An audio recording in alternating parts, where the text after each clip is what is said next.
Saya mau katakan melalui mimbar ini, Tuhan hanya bertindak sebatas apa yang Anda serahkan kepadanya. Kalau engkau menyerahkan hidupmu kepada Tuhan, maka Tuhan akan bertindak atas hidupmu. Kalau engkau menyerahkan masa depanmu kepada Tuhan, maka Ia akan bertindak terhadap masa depanmu. Kalau engkau menyerahkan keuanganmu kepada Tuhan, maka Ia akan bertindak atas keuanganmu. Katakan amin. Ia hanya mampu bertindak sebatas apa yang kau serahkan kepada Tuhan.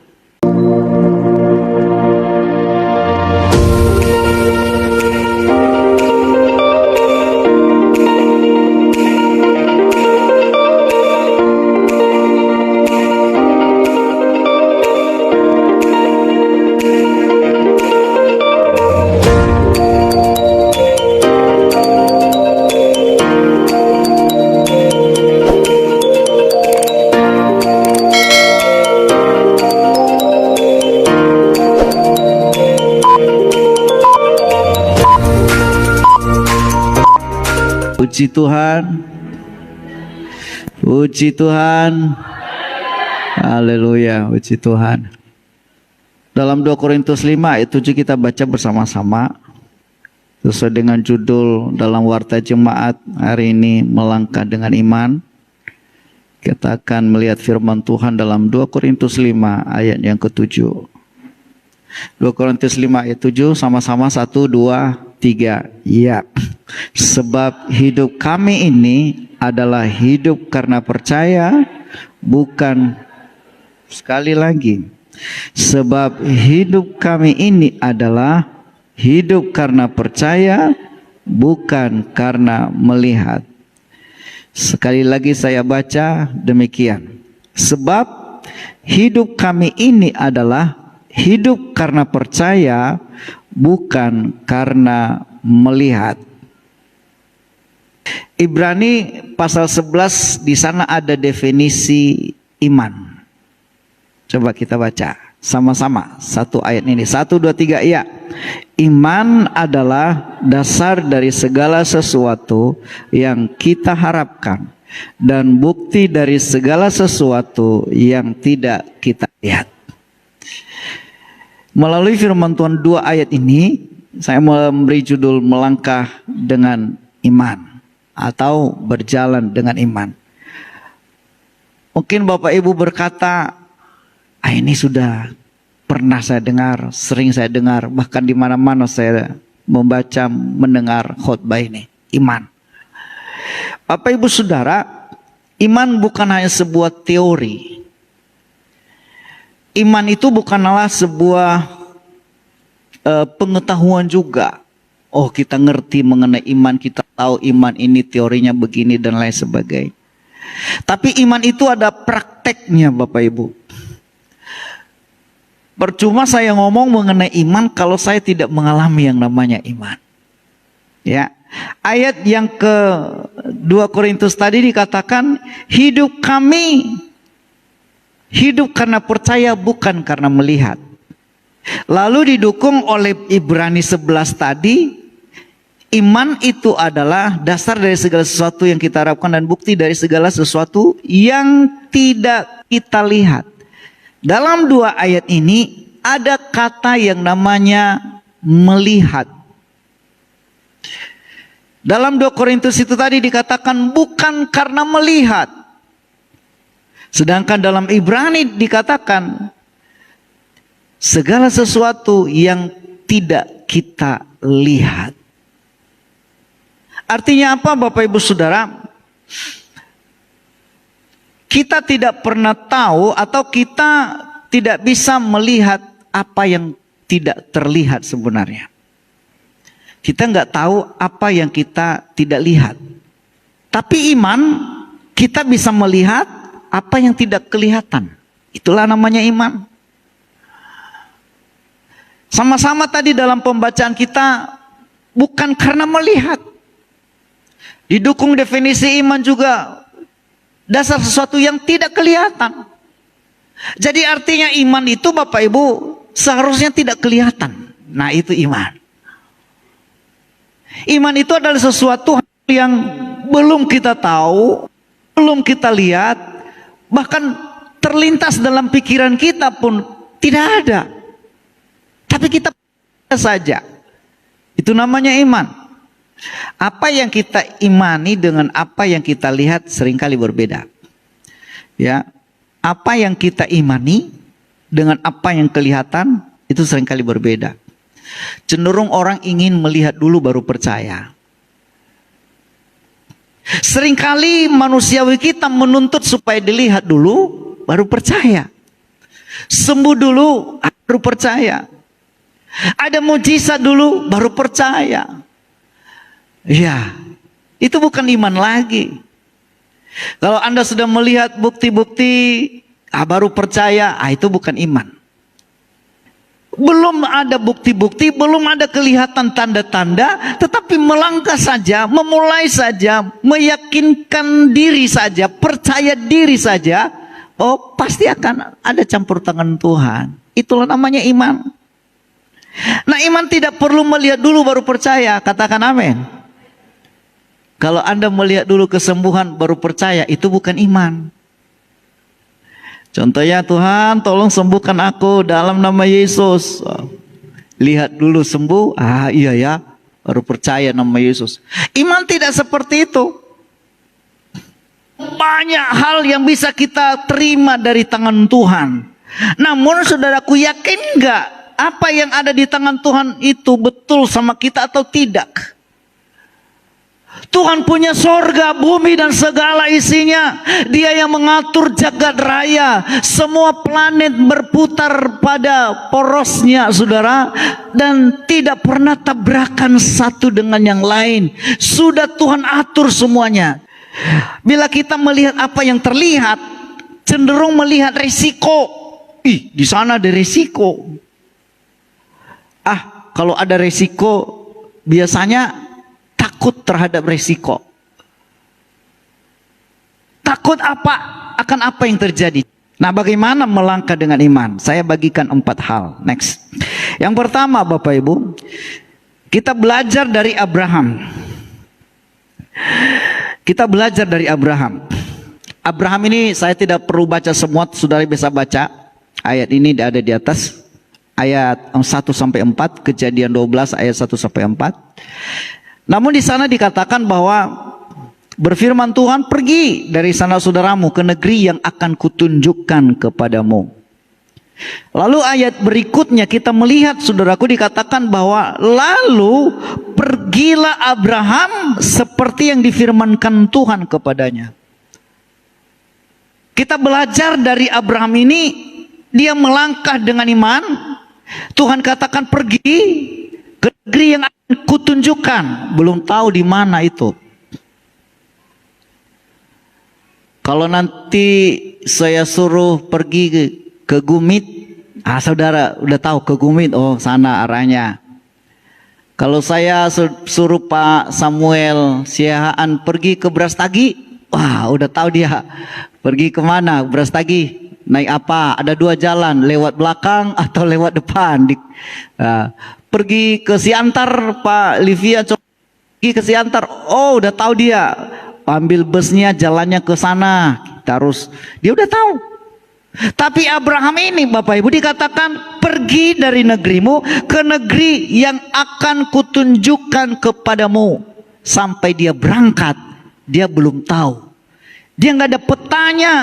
Dia nggak ada Dena, apalagi Google Map nggak ada waktu itu, Bapak Ibu.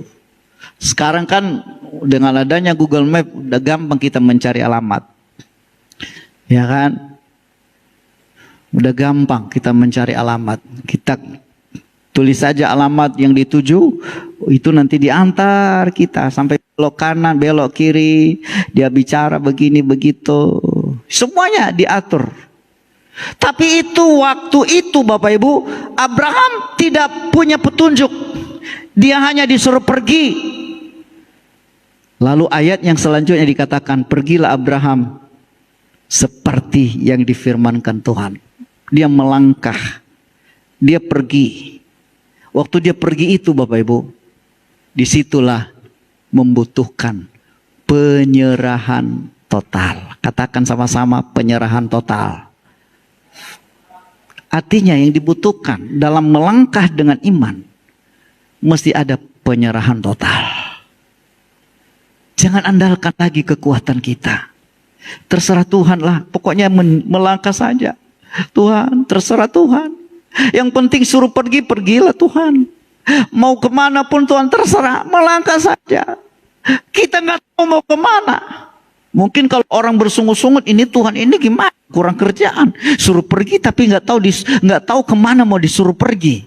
Ke kanan kek, ke kiri kek, ke timur kek, atau ke barat. Ini nggak jelas. Kadang-kadang dalam iman juga kita mesti menghadapi hal-hal yang tidak jelas menurut kita, tapi jelas menurut Tuhan. Katakan amin. Kadang-kadang kita nggak tahu, kita nggak punya pedoman mau kemana, apa yang harus kita lakukan. Kalau sekarang ini disebut namanya job description. Ada deskripsinya, ada langkah-langkah yang harus kita tempuh untuk mengerjakannya. Melangkah dengan iman, tidak perlu lagi petunjuk dari siapapun, tidak perlu arahan dari siapapun, tidak perlu, hanya yang dibutuhkan adalah penyerahan total, terserah kepada Tuhan. Mau apapun yang terjadi terserah kepada Tuhan. Itulah namanya melangkah dengan iman. Sekali lagi, next, melangkah dengan iman adalah butuh penyerahan total. Katakan amin. Abraham melangkah dengan iman sekalipun ia belum tahu, melihat dan belum melihat tempat yang ia tuju. Melangkah saja, percaya saja, penyerahan total kepada Tuhan, terserah kepada Tuhan. Terkadang dalam hidup kita ini Bapak Ibu, kita harus menyerah dulu baru kita mencapai kemenangan. Next, ada ayat mengatakan dalam Mazmur 37 ayat yang kelima. Mari kita baca ayat ini sama-sama. 1, 2, 3, ya.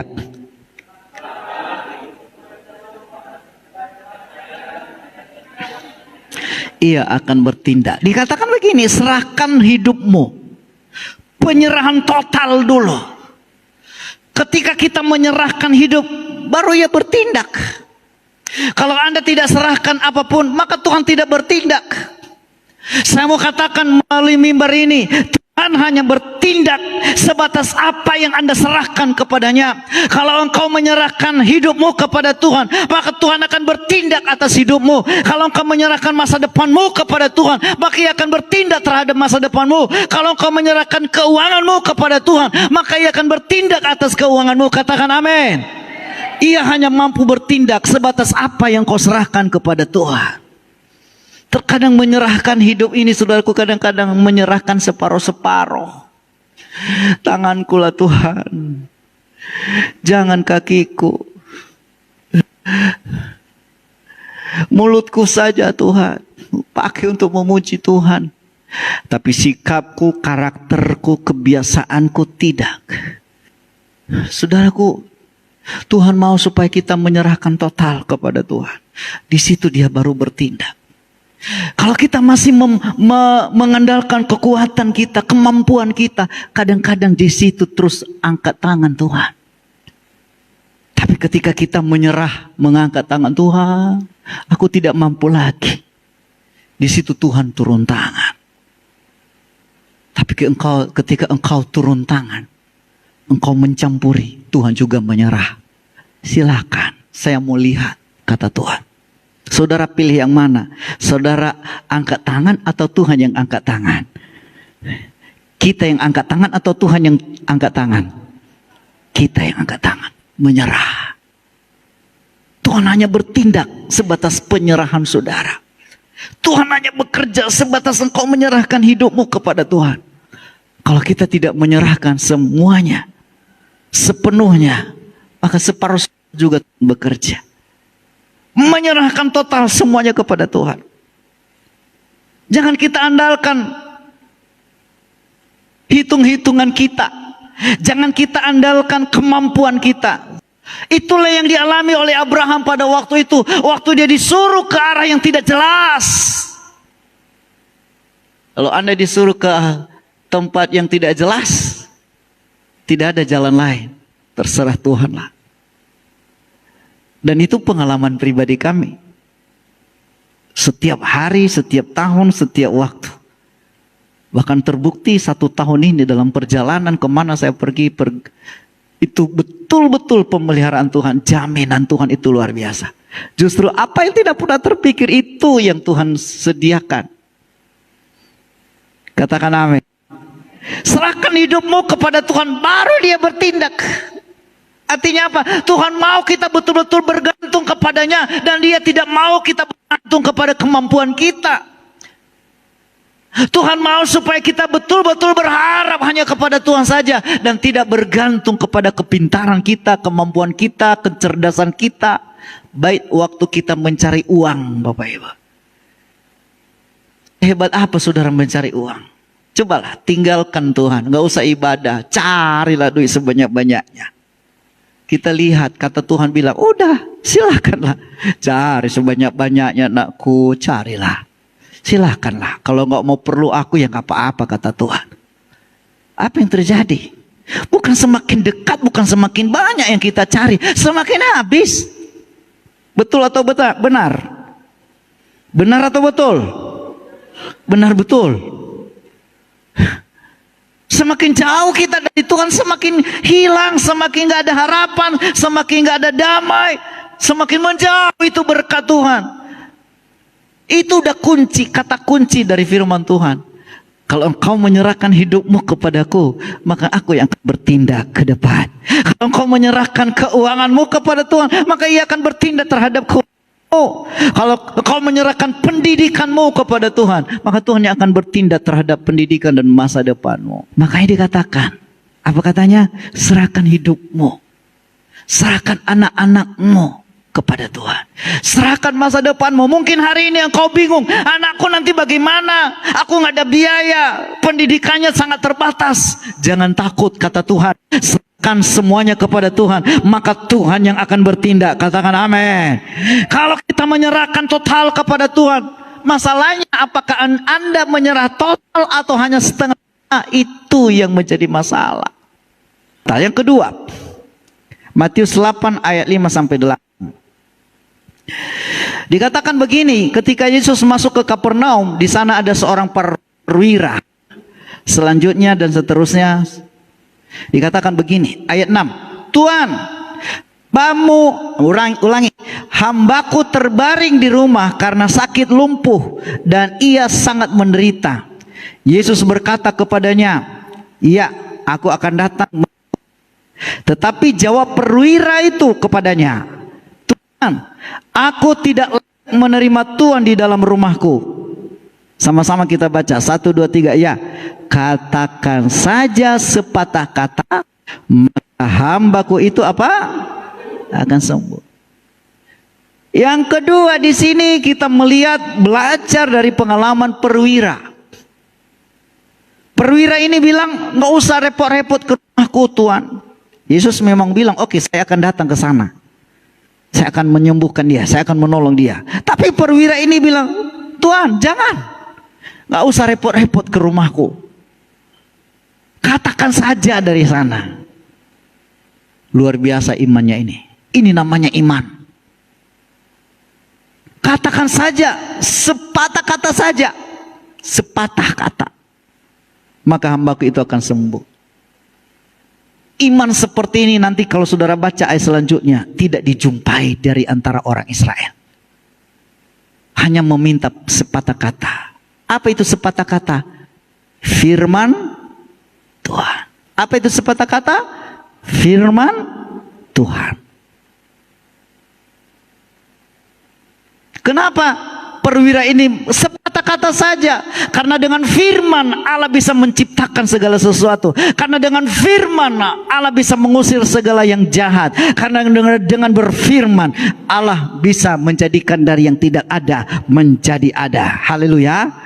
Amin. Kenapa? Karena firman itu berkuasa. Makanya perwira itu punya keyakinan, punya iman. Katakan saja Tuhan, maka hambaku itu pasti sembuh.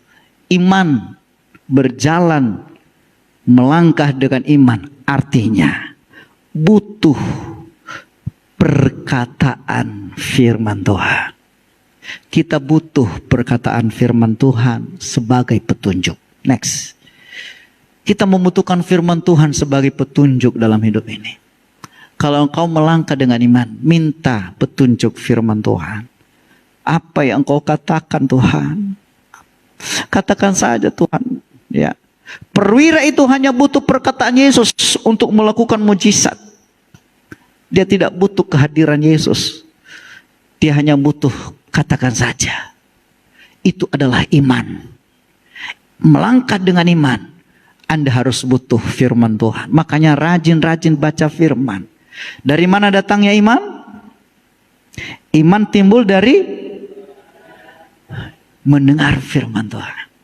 Semakin banyak Anda mendengar firman, semakin Anda bertumbuh iman saudara kepada Tuhan. Semakin sedikit Anda mendengar firman, iman saudara lama-lama mati. Makanya kalau hanya mendengar firman sekali seminggu, iman saudara pun hanya sebegitu-begitu saja. Itu sebabnya Bapak Ibu saya sarankan sebagai gembala, baca firman bukan hanya hari Minggu, baca firman setiap hari dan setiap saat. Katakan amin. Masih baca firman Tuhan setiap hari di rumah? Amin. Ada yang stop? Ada yang bolong-bolong? Baca hari ini besok tidak, baca besok lusa tidak. Jangan. Ya. Baca firman, itu adalah petunjuk dalam hidup kita, Bapak Ibu. Next. Kita baca firman Tuhan ini. 1, 2, 3 ya. Firman-Mu itu pelita bagi kakiku. Itulah firman, pelita dan terang. Itu petunjuk. Itu makanya Abraham berani berjalan karena ada firman. Ya, ada firman yang menjadi petunjuk. Melangkah dengan iman mesti dituntun melalui firman. Melangkah dengan iman, kita yakin, kita percaya bahwa firman Tuhan yang menjadi penuntun dalam hidup kita. Maka dikatakan firman-Mu itu pelita bagi kaki, ya, terang bagi jalan. Ada yang menuntun kita. Haleluya. Yang ketiga. Next. Yang ketiga. Kita belajar dari perempuan Kanaan yang percaya. Saudara baca nanti kisahnya dalam Matius 15 ayat 21 sampai 28. Di sana perempuan Kanaan ini, saudaraku, diusir. Dia berteriak-teriak, "Yesus anak Daud, kasihanilah aku. Anakku lagi sakit." Yesus tidak hiraukan. Malah murid-muridnya datang, udah pergi, jangan recok. Ini guru ini jangan diganggu dulu. Nah, kan, apalagi sekarang ini kan banyak seperti itu. Ya, guru jangan diganggu, lagi sibuk. Ya. Yesus jalan terus. Tapi perempuan ini berteriak lagi, "Yesus anak Daud, kasihanilah aku." Yesus menoleh ke belakang. Dia bilang begini, aku hanya diutus sama orang Israel. Kamu orang Kanaan. Kita beda. Sorry ya. Lain kali ya. Dia berteriak lagi, "Yesus anak Daud, kasihanilah aku." Dia menoleh lagi ke belakang. Dia berkata begini. Yesus berkata, "Ya, aduh, repot kali sih. Gini. Tidak pantas roti yang disediakan bagi anak diberikan kepada anjing." Ngerti nggak? Kira-kira begitulah. Apa jawaban perempuan? "Benar guru, biarlah remah-remah itu yang dimakan oleh anjing ini. Biar cuma sisa-sisa." Saudara yang dikasihi oleh Tuhan, dari pernyataan ibu itu, Yesus berkata, "Besar imanmu ibu, jadilah kepadamu seperti yang engkau kehendaki." Dan Alkitab mencatat seketika itu, tahu seketika, spontan, langsung pada saat itu, seketika itu juga anaknya sembuh. Haleluya. Kenapa? Karena iman dari perempuan ini. Apa yang kita tarik pelajari dari iman perempuan ini? Ia tidak pernah berhenti dan tidak pernah menyerah. Artinya apa? Yang dibutuhkan di sini, butuh sikap optimisme, keyakinan yang kokoh. Amin. Kalau mau berdoa, yakin, sungguh-sungguh, percaya saja. Orang bilang nggak mungkin loh, percaya saja. Orang berkata, kamu nggak mungkin berhasil, usahamu nggak apalah, usahamu hanya segitu-gitu aja. Nggak mungkin kamu punya penghasilan yang lebih. Percaya, optimis bahwa Allahku lebih besar dari segala sesuatu. Allahku memenuhi segala keperluanku. Percaya saja, perkatakan firman. Jangan dengar suara orang, jangan dengar suara siapa-siapapun. Sering saya katakan dari mimbar ini, jangan terpengaruh dengan apa yang orang katakan. Terpengaruhlah apa yang dikatakan Tuhan dalam hidupmu. Amin. Seringkali kita membuka telinga, terpengaruh dengan suara orang. Kamu gak mampu, kamu gak bisa, kamu begini, aduh gak bisa, mustahil. Jangan percaya. Seperti perempuan ini punya iman yang kokoh, optimis dia. Selalu percaya bahwa segala sesuatu pasti bisa. Itu namanya melangkah dengan iman. Artinya apa? Butuh sikap optimisme, keyakinan yang kokoh. Apa yang saudara doakan hari-hari ini? Percaya saja. Tapi Pak, tapi Om, tapi Pak Pendeta begini. Nggak usah tapi. Kalau engkau percaya, itu yang akan terjadi. Katakan amin. Apa katanya sama perempuan ini tadi? Jadilah kepadamu seperti yang kau kehendaki. Bayangkan saudaraku, apa yang dia katakan itu terjadi. Kalau engkau berkata dalam hidupmu, aku akan menjadi orang berhasil, maka engkau akan menjadi orang berhasil. Kalau engkau berkata dalam hidupmu, usahaku, pekerjaanku akan ditolong dan diberkati Tuhan, maka itu akan terjadi sesuai dengan imanmu. Itu namanya melangkah dengan iman. Butuh sikap optimisme, butuh keyakinan yang kokoh. Tidak terpengaruh oleh perkataan dunia, tidak terpengaruh oleh keadaan dan situasi dan kondisi. Tapi Pak Pendeta, semuanya naik sekarang ini, bagaimana bisa berhasil? Rugi dong. Naik minyak, sembako naik, semuanya naik. Mana bisa?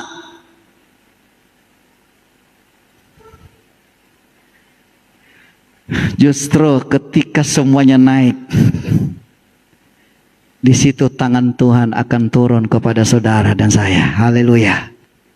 Ketika semuanya naik, maka Tuhan akan campur tangan dalam segala sesuatu dalam hidupmu. Di situ engkau akan buktikan ternyata Tuhan, segala sesuatu boleh naik, segala sesuatu bisa naik. Tapi Tuhan tetap menolong. Ebenezer, sampai di sini Tuhan masih menolong kita. Amin. Masih percaya ke saudara firman Tuhan? Masih percaya ke saudara janji-janji Tuhan? Atau saudara mulai ragu-ragu? Jangan-jangan. Jangan pakai jangan-jangan. Percaya saja. Yang terakhir, yang keempat. Yang pertama tadi apa? Masih ingat? Butuh penyerahan. Yang kedua, butuh perkataan firman Tuhan. Yang ketiga, optimis. Yang keempat sekarang, ada kisah yang keempat mengenai Yusuf. Kita baca ayat ini. Kejadian 39 ayat 2-4. Ini yang terakhir. Mari kita baca. 1, 2, 3. Ya. Tetapi Tuhan menyertai Yusuf sehingga ia menjadi seorang yang selalu berhasil dalam pekerjaannya. Maka tinggallah ia di rumah tuannya, orang Mesir itu. Setelah dilihat oleh tuannya bahwa Yusuf disertai Tuhan dan bahwa Tuhan membuat berhasil segala sesuatu yang dikerjakannya, maka Yusuf mendapat kasih tuannya dan ia boleh melayani dia. Kepada Yusuf diberikannya kuasa atas rumahnya dan segala miliknya diserahkannya pada kekuasaan Yusuf. Tuhan menyertai Yusuf sehingga ia berhasil dalam segala sesuatu. Yang keempat, melangkah dengan iman artinya butuh penyertaan Tuhan. Kalau kita bekerja tanpa penyertaan Tuhan, kita rasa capek, betul nggak? Halo, masih ada di sini? Kalau kita bekerja tanpa penyertaan Tuhan, kita rasa capek, betul? Kita sekolah kalau tanpa penyertaan Tuhan, capek. Kalau kita berusaha apapun yang kita lakukan dan kerjakan tanpa penyertaan Tuhan, kita tidak mampu. Kenapa? Hanya Tuhan yang mampu memberi kekuatan kepada kita, sehingga kita berhasil dan sampai pada tujuan. Itu sebabnya minta penyertaan Tuhan. Minta sama Tuhan, Tuhan sertai aku hari ini. Sebelum engkau melakukan aktivitas, Tuhan sertai perjalananku, sertai pekerjaanku, sertai anak-anakku, sertai pelayanan, sertai semuanya kita serahkan sama Tuhan. Kalau Tuhan yang bersama dengan kita, maka Dia akan memberikan petunjuk-petunjuk kepada kita. Apabila kita salah, Dia akan tegur. Apabila kita lemah, Dia akan kuatkan. Apabila kita jatuh, Dia angkat, saudaraku. Apa kita butuh pertolongan, Dia akan segera mengulurkan tangan dan menolong kita. Itulah namanya kalau Tuhan menyertai. Enak enggak orang Kristen disertai oleh Tuhan? Amin. Ya, kita disertai oleh Tuhan. Hanya masalahnya orang Kristen yang bermasa bodoh. Orang Kristen itu enggak tahu diri. Tuhan itu udah menyertai dia, tetapi dia enggak mau peduli dengan orang yang menyertai dia. Setiap saat, setiap waktu Tuhan selalu bersama dengan orang-orang percaya. Tapi orang percaya, orang Kristen bermasa bodoh dengan orang yang menyertainya, yaitu Yesus sendiri.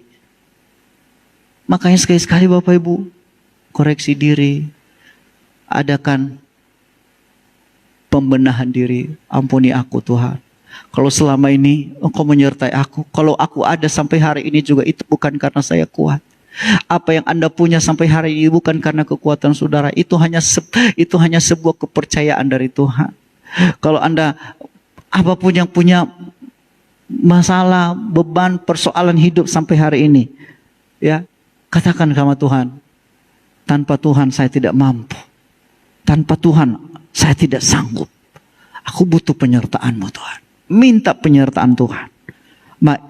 Maka kita akan berjalan di dalam rencana Tuhan. Melangkah dengan iman. Next, terakhir. Kesimpulan. Melangkah dengan iman adalah membutuhkan penyerahan total. Melangkah dengan iman membutuhkan petunjuk melalui firman Tuhan. Melangkah dengan iman membutuhkan sikap optimisme yang kokoh. Dan melangkah dengan iman membutuhkan penyertaan Tuhan. Kiranya Tuhan memberkati kita semuanya. Saya percaya di hadapan kita adalah bulan-bulan yang sulit. Kenapa? Sudah mulai banyak tanggungan kita. Ya, kita memasuki bulan Natal. Natal adalah bulan pengeluaran. Natal adalah bulan habis-habisan. Semuanya dikeluarkan, semuanya dikeluarkan, semuanya dikeluarkan bulan Natal. Dan percayalah, tidak perlu takut, tidak perlu khawatir. Ya, pasti ada jalan keluar yang terbaik dari Tuhan. Tuhan menolong kita semuanya. Mari kita berdiri. Haleluya.